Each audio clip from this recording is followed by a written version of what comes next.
So this is a narration from Mu'adh bin Jabal radiallahu ta'ala anhu, where the Prophet, peace be upon him, is commenting on the du'as of other people. So this is a great lesson for us into the do's and don'ts of du'a.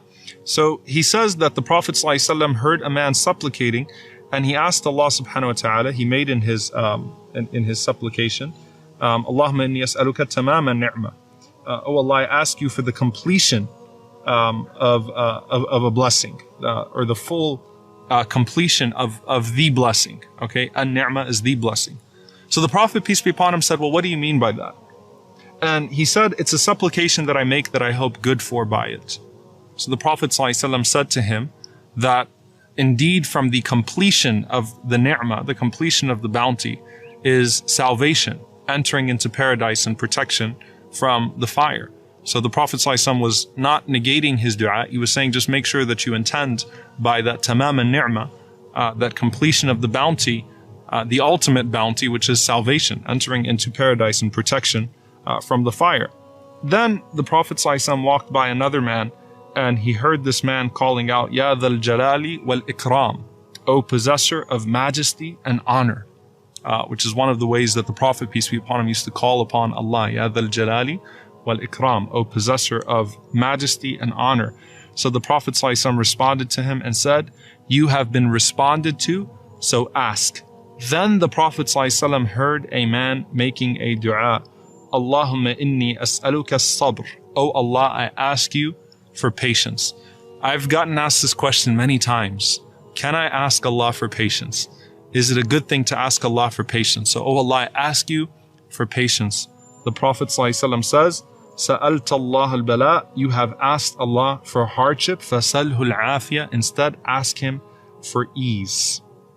There's a lot in this dua, a lot to unpack. You have asked Allah for test and trial, instead ask Him to be spared. How do we reconcile this? Don't we want to be from as-sabirin?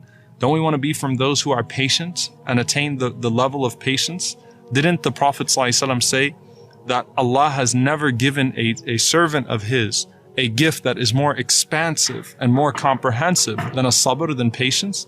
So why would the Prophet ﷺ say to this man, don't ask Allah for patience, instead ask Allah for al-afiyah? The Prophet ﷺ was referring to a specific context. It's not about asking Allah for the quality of patience, which is a great quality to have, or the station of the patient, which is a great station to have. But in this situation, when you're going through a hardship, instead of asking Allah to give you patience in the hardship, ask Allah to remove the trial and demonstrate patience in your very being. Instead of asking Allah with a spirit of uncertainty and with a spirit of expectation of hardship and trial, ask Allah with an expectation of good and of ease, and then accept, if trial comes to you, that trial is indeed good and is a form of ease in its full context. So the Prophet ﷺ did not approve of this man making the dua, Allahumma inni as'aluka as-sabr. Oh Allah, I ask you for patience. Instead, the Prophet ﷺ taught us to ask Allah for afiyah, to ask Allah to be spared, and then to take with grace and patience whatever comes our way.